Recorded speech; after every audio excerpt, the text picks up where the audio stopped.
खामोश साफसाना। कुछ ऐसा ही अपना अतीत छोड़ गए देश के पूर्व प्रधानमंत्री डॉक्टर मनमोहन सिंह। हजारों जवाबों से अच्छी है मेरी खामोशी, ये उन्होंने कहा था। हजारों जवाबों से अच्छी है मेरी खामोशी, न जाने कितने सवालों की आबरू रखी। 27 अगस्त 2012 को संसद परिसर में ये शेर पढ़ने वाले डॉक्टर मनमोहन सिंह हमेशा के लिए खामोश हो गए। भारत में आर्थिक सुधारों के जनक माने जाने वाले डॉक्टर मनमोहन सिंह ने 92 साल की उम्र में दुनिया को अलविदा कह दिया।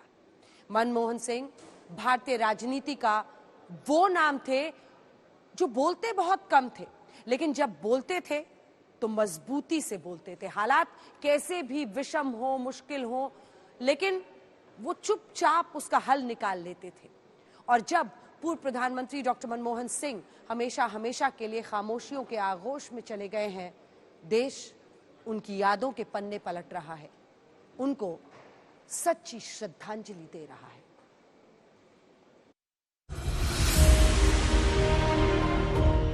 हजारों जवाबों से अच्छी है मेरी खामोशी, न जाने कितने सवालों को आबरू रखी।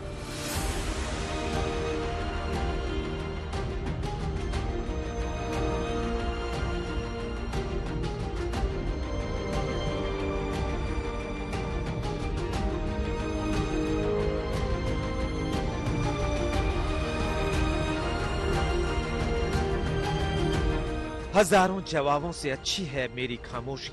27 अगस्त 2012 को संसद परिसर में पूर्व प्रधानमंत्री मनमोहन सिंह ने यह शेर पढ़ा था और आज वो हमेशा के लिए खामोश हो गए। मनमोहन सिंह भारतीय राजनीति के वो शख्सियत थे जो बेहद कम बोलते थे। वो जितने खामोश रहते थे, उनकी खामोशी ही सब कुछ बोलती थी। और आज अपनी जिंदगी में एक खामोश सा अफसाना लिखने वाला मनमोहन सिंह अब अंतिम सफर पर है। देश के 14वें प्रधानमंत्री मनमोहन सिंह 52 साल की उम्र में दुनिया को अलविदा कह गए। आज पूरा देश मनमोहन सिंह को याद कर रहा है, उनको सच्ची श्रद्धांजलि दे रहा है। मनमोहन सिंह के निधन के चलते केंद्र सरकार ने 7 दिन का राष्ट्रीय शोक घोषित किया है। प्रधानमंत्री के रूप में देश के विकास में और प्रगति में उनके योगदान को हमेशा याद किया जाएगा। पूर्व प्रधानमंत्री और पद्म विभूषण डॉक्टर मनमोहन सिंह ने 26 नवंबर को दिल्ली एम्स में अंतिम सांस ली। मनमोहन सिंह 2004 में देश के 14वें प्रधानमंत्री बने थे। उन्होंने मई 2014 तक इस पद पर 2 कार्यकाल पूरे किए थे। वो देश के पहले सिख और सबसे लंबे समय तक रहने वाले चौथे प्रधानमंत्री थे। हमेशा आसमानी रंग की पगड़ी पहनने वाले मनमोहन को एक्सीडेंटल प्राइम मिनिस्टर कहा गया, लेकिन मनमोहन ने न सिर्फ 5 साल का कार्यकाल पूरा किया, बल्कि अगली बार भी सरकार में वापसी की। मंझे हुए अर्थशास्त्री रहे डॉक्टर मनमोहन सिंह जब राजनेता बने तो उनकी शख्सियत के कई अनदेखे पहलू सामने आए। वो देश के पहले सिख और सबसे लंबे समय तक रहने वाले चौथे प्रधानमंत्री थे।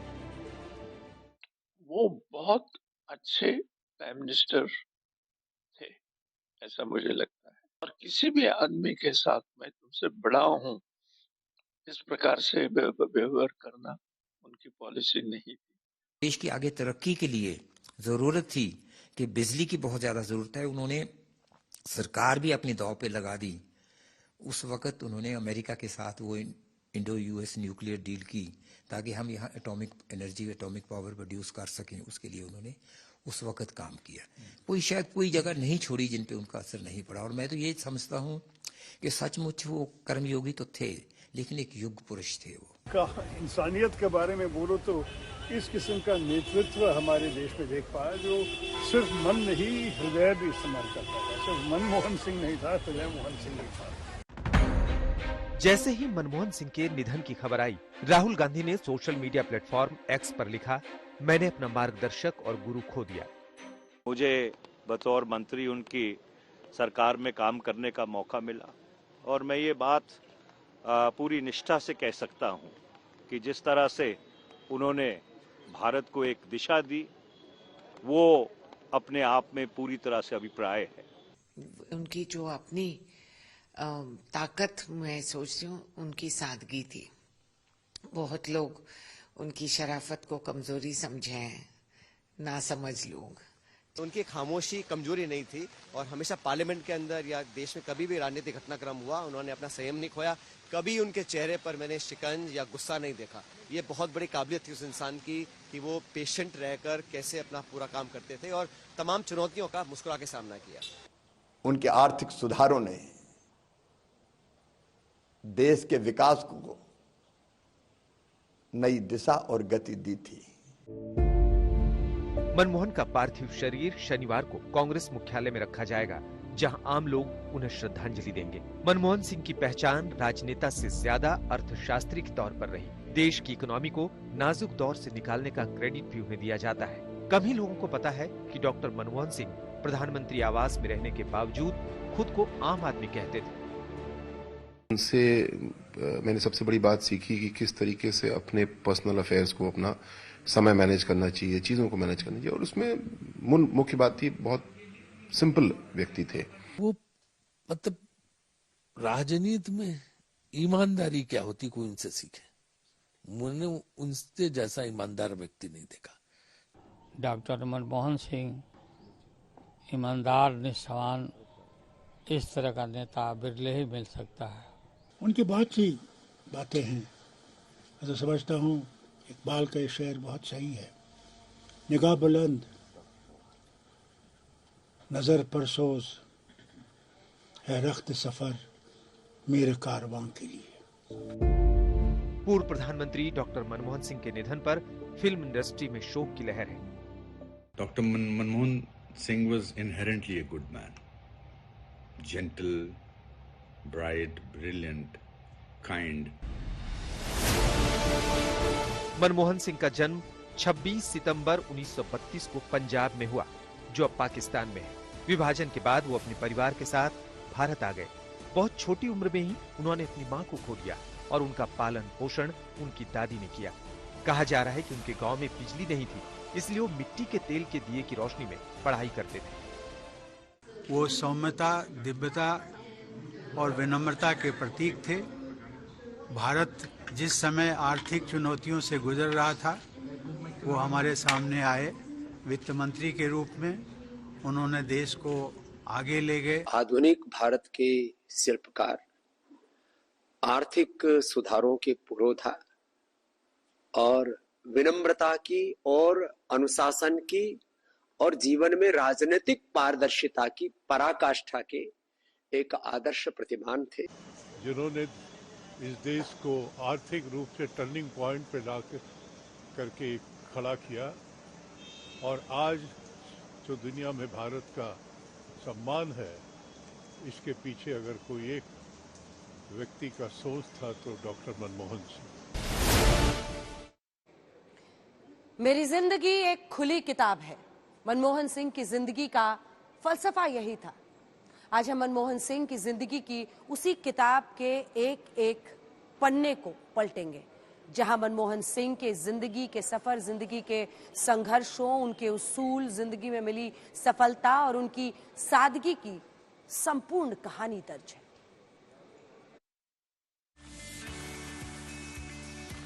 बहुत कम लोगों को पता है कि मनमोहन सिंह चाहे नौकरशाह रहे हों या देश के प्रधानमंत्री, उनके घर वालों को सरकारी गाड़ियों के इस्तेमाल की इजाजत नहीं थी।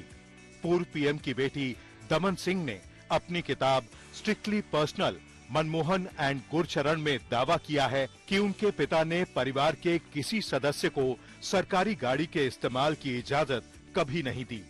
ये बात चौंकाने वाली है कि मनमोहन सिंह की सरकारी गाड़ी में कभी उनके परिवार का कोई सदस्य नहीं बैठा।